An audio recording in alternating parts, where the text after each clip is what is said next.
ಗಿಳಿಯನ್ನ ರಕ್ಷಣೆ ಮಾಡೋಕೆ ಹೋಗಿ ವಿದ್ಯುತ್ ತಗುಲಿ ಓರ್ವ ಯುವಕ ಪ್ರಾಣವನ್ನೇ ಕಳೆದುಕೊಂಡಿದ್ದಾನೆ. ಗಿರಿನಗರದ ಖಾಸಗಿ ಅಪಾರ್ಟ್ಮೆಂಟ್ನಲ್ಲಿ ನಡೆದಿರುವಂತಹ ಘಟನೆ ಇದು. 32 ವರ್ಷದ ಅರುಣ್ ಕುಮಾರ್ ಎಂಬಾತ ಜೀವ ಕಳ್ಕೊಂಡಿದ್ದಾನೆ. ಗಿಳಿ ಅಪಾರ್ಟ್ಮೆಂಟ್ ಒಳಗಿನ ಹೈ ಟೆನ್ಷನ್ ವೈರ್ ಕಂಬದ ಮೇಲೆ ಕೂತಿತ್ತು. ಆ ಗಿಳಿಯನ್ನ ರಕ್ಷಣೆ ಮಾಡೋಕೆ ಅರುಣ್ ಕುಮಾರ್ ಮುಂದಾಗಿದ್ದ. ಈ ಸಂದರ್ಭದಲ್ಲಿ ಏಕಾಏಕಿ ವಿದ್ಯುತ್ ತಗುಲಿ ಅರುಣ್ ಕುಮಾರ್ ಜೀವನೇ ಕಳ್ಕೊಂಡಿದ್ದಾನೆ. ಎಲೆಕ್ಟ್ರಿಕ್ ಶಾಕ್ ಹೊಡೆದು ಕೆಳಗೆ ಬಿದ್ದಿದ್ದಂತಹ ಅರುಣ್ ಕುಮಾರ್ನ ತಕ್ಷಣ ಆಸ್ಪತ್ರೆಗೆ ಕರ್ಕೊಂಡು ಹೋಗುವಂತಹ ಪ್ರಯತ್ನ ಮಾಡಿದ್ರೂ ಕೂಡ ಯಾವುದೇ ಪ್ರಯೋಜನ ಆಗಿಲ್ಲ. ಹೈ ಟೆನ್ಷನ್ ವೈರ್ ಮೇಲಿದ್ದಂತಹ ಗಿಳಿಯನ್ನ ಗಮನಿಸ್ತಾ ಇದ್ದೀರಿ. ಅದೇ ಗಿಳಿಯನ್ನ ರಕ್ಷಣೆ ಮಾಡೋಕೆ ಅಂತ ಹೇಳಿ ಅರುಣ್ ಕುಮಾರ್ ಹೋಗಿದ್ದು, ಆದರೆ ಹಾಗೆ ಹೋಗಿದ್ದು ಆತನ ಜೀವನೇ ಬಲಿ ಪಡೆದು ಬಿಟ್ಟಿದೆ.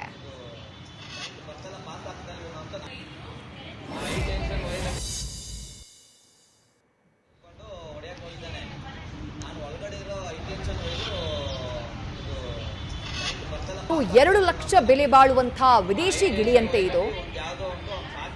ಆ ವಿದೇಶಿ ಗಿಳಿಯನ್ನ ರಕ್ಷಣೆ ಮಾಡೋಕೆ ಅಂತ ಹೇಳಿನೇ ಅರುಣ್ ಕುಮಾರ್ ಹೋಗಿದ್ದು. ಆ ಸಂದರ್ಭದಲ್ಲಿ ವಿದ್ಯುತ್ ತಗುಲಿ ಬಿಟ್ಟಿದೆ. ಅದು ತಗುಲಿದಂತಹ ಪರಿಣಾಮ ಏಕಾಏಕಿ ಅರುಣ್ ಕುಮಾರ್ ಕೆಳಗೆ ಬಿದ್ದಿದ್ದಾರೆ. ತಕ್ಷಣ ಆತನನ್ನ ಆಸ್ಪತ್ರೆಗೆ ಕರ್ಕೊಂಡು ಹೋಗುವಂತಹ ಪ್ರಯತ್ನ ಕೂಡ ಆಗಿತ್ತು. ಆದರೆ ಆ ಪ್ರಯತ್ನಕ್ಕೆ ಯಾವುದೇ ಫಲ ಸಿಗಲಿಲ್ಲ. ಅರುಣ್ ಕುಮಾರ್ ಜೀವವನ್ನೇ ಕಳ್ಕೊಂಡ್ಬಿಟ್ಟಿದ್ದಾನೆ.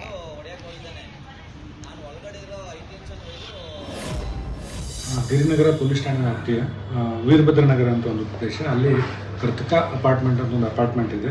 ಇಲ್ಲಿ ಲಿಖಿತಾ ಅನ್ನೋದು ಒಂದು ಫ್ಲ್ಯಾಟ್ ಇದೆ. ಆ ಫ್ಲ್ಯಾಟಲ್ಲಿ ಅವರೊಂದು ಗಿಳಿ ಸಾಕಿರ್ತಾರೆ. ಆ ಗಿಳಿ ಎಲೆಕ್ಟ್ರಿಕ್ ವೈರ್ ಮೇಲೆ ಕುತ್ಕೊಂಡು ಡೆತ್ ಆಗಿರುತ್ತೆ. ಸೊ ಅದನ್ನು ಅಂದರೆ ಇನ್ನೂ ಡೆತ್ ಆಗಿರೋದ್ರ ಬಗ್ಗೆ ಅವ್ರು ಕನ್ಫರ್ಮ್ ಆಗಿಲ್ಲ. ಉಳಿಸ್ಲಿಕ್ಕೆ ಹೋಗಿ ಅವರು ಇನ್ನು ಲಿಖಿತಾ ಇದ್ದಾರೆ. ಇವರ ಒಬ್ಬ ರಿಲೇಟಿವ್ ಹುಡುಗ ಅರುಣ್ ಕುಮಾರ್ ಅಂತೇಳಿ, ಸುಮಾರು 32 ವರ್ಷ. ಇವನು ಒಂದು ಕಬ್ಬಿಣದ ಒಂದು ಸಲಾಕೆಯನ್ನು ತಗೊಂಡು ಅದನ್ನು ಅನ್ನೋವಿಂಗ್ಲಿ ಅದನ್ನು ಗಿಡಿಯನ್ನು ಕೆಳಗೆ ಇದು ಮಾಡಲಿಕ್ಕೆ ಹೋಗ್ತಾನೆ. ಆ ಟೈಮಲ್ಲಿ ಅದು ಎಲೆಕ್ಟ್ರಿಕ್ ಹೈ ಟೆನ್ಷನ್ ವೈರಿಂದ ಎಲೆಕ್ಟ್ರಿಕ್ ಶಾಕ್ ಆಗಿ ಡೆತ್ ಆಗಿದ್ದಾರೆ. ಈ ಬಗ್ಗೆ ಪ್ರಕರಣ ದಾಖಲಾಗಿದೆ. ಗಿರಿನಗರ ಪೊಲೀಸ್ ಠಾಣೆಯಲ್ಲಿ UDR ಪ್ರಕರಣ ದಾಖಲಾಗಿದೆ ಮತ್ತು ತನಿಖೆ ನಡೆದಿದೆ. ಡೀಟೇಲ್ಸ್ ನಮ್ಮ ಪ್ರತಿನಿಧಿ ಅಂಕಿತಾ ನೀಡ್ತಾ ಹೋಗ್ತಾರೆ. ಅಂಕಿತಾ, ಗಿಳಿ ಸಾಕಿದ್ಯಾರು, ಜೊತೆಗೆ ರಕ್ಷಣೆ ಮಾಡೋಕೆ ಹೋದಂತಹ ಟೈಮ್ನಲ್ಲಿ ಹೇಗೆ ಈ ಅವಘಡ ಸಂಭವಿಸ್ತು ಅಂತ ಹೇಳಿ ಅಂಕಿತಾ?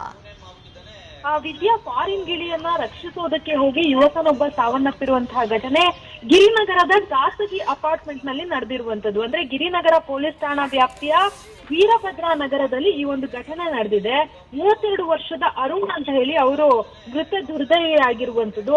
ಗಿಳಿ ಅಪಾರ್ಟ್ಮೆಂಟ್ ಒಳಗಿನ ಹೈ ಟೆನ್ಷನ್ ವೈರ್ ಏನಿದೆ ಆ ಒಂದು ಕಂಬದ ಮೇಲೆ ಕುಳಿತಿರುತ್ತೆ. ಅಂದ್ರೆ ಅದೇ ಅಪಾರ್ಟ್ಮೆಂಟ್ ಗೆ ಸೇರಿರುವಂತಹ ಲಿಖಿತಾ ಅನ್ನೋರಿಗೆ ಸೇರಿರುವಂತಹ ಗಿಳಿ ಅಂತ ಹೇಳಲಾಗ್ತಾ ಇತ್ತು. ಲಿಖಿತಾ ಅವರು ಅರುಣ್ ಬಳಿ ಬಂದು ನನ್ನ ಗಿಳಿ ಈ ರೀತಿ ವೈರ್ ಮೇಲೆ ಕೂತಿದೆ ಅಂತ ಹೇಳಿ ಹೇಳ್ತಾರೆ. ಹಾಗಾಗಿ ಆ ಇದನ್ನ ತೆಗೆಯೋದಕ್ಕೆ ಅಂತ ಹೇಳಿ, ಆ ಗಿಳಿಯನ್ನ ಇಳಿಸೋದಕ್ಕೆ ಅಂತ ಹೇಳಿ ಅವರು ವೈರ್ ಅನ್ನ ರೆಡಿ ಮಾಡ್ಕೊಳ್ತಾರೆ. ಅಂದ್ರೆ ಸ್ಟೀಲ್ ಪೈಪ್ ಅನ್ನ ರೆಡಿ ಮಾಡ್ಕೊಳ್ತಾರೆ. ಅದರ ಮುಖಾಂತರ ಆ ಒಂದು ಗಿಳಿಯನ್ನ ಆ ಒಂದು ವೈರ್ ನಿಂದ ಇಳಿಸೋದಕ್ಕೆ ಪ್ರಯತ್ನ ಪಟ್ಟಿರುವಂತದ್ದು. ಆ ಸಂದರ್ಭದಲ್ಲಿ ಏಕಾಏಕಿ ಶಾಕ್ ಹೊಡೆದು ಅವರು ಸಾವನ್ನಪ್ಪಿದ್ದಾರೆ. ಅಲ್ಲಿದ್ದಂತಹ ಸ್ಥಳೀಯರು ಕೂಡ ಅವರನ್ನ ಆಸ್ಪತ್ರೆಗೆ ಕರ್ಕೊಂಡು ಹೋಗುವಂತಹ ಕೆಲಸವನ್ನ ಮಾಡ್ತಾರೆ. ಆದ್ರೆ ಆಸ್ಪತ್ರೆಗೆ ಹೋಗೋಕ್ಕಿಂತನೇ ಮುಂಚೆನೆ ಅವರು ಸಾವನ್ನಪ್ಪಿದ್ದಾರೆ ಅನ್ನೋದನ್ನ ವೈದ್ಯರು ಕೂಡ ಕನ್ಫರ್ಮ್ ಮಾಡಿರುವಂತದ್ದು. ಈಗಾಗಲೇ ಸ್ಥಳಕ್ಕೆ ಬೆಸ್ಕಾಂ, KEB ಹಾಗೆ ಪೊಲೀಸರು ಕೂಡ ಭೇಟಿ ಕೊಟ್ಟು ಪರಿಶೀಲನೆ ಮಾಡುವಂತಹ ಕೆಲಸವನ್ನ ಮಾಡ್ತಾ ಇದ್ದಾರೆ. ಸುಮಾರು 2 ಲಕ್ಷ ಬೆಲೆ ಬಾಳುವ ಫಾರಿನ್ ಗಿಳಿ ಅಂತ ಕೂಡ ಹೇಳಲಾಗ್ತಾ ಇದೆ. ಅಂದ್ರೆ ಈ ಕಬ್ಬಿಣದ ಸಲಾಕೆಯನ್ನ ಹಿಡಿದು ಏನ್ ಗಿಳಿಯನ್ನ ಇಳಿಸೋದಕ್ಕೆ ಮುಂದಾದ್ರು, ಆ ಸಂದರ್ಭದಲ್ಲಿ ಈ ಹೈ ಟೆನ್ಷನ್ ವೈರ್ ಏನಿದೆ ಅದು ತಾಗಿ ಪ್ರಾಣವನ್ನ ಕಳ್ಕೊಂಡಿದ್ದಾರೆ ಅನ್ನೋದ್ರ ಬಗ್ಗೆ ಮಾಹಿತಿ ಸಿಗ್ತಾ ಇರುವಂತದ್ದು.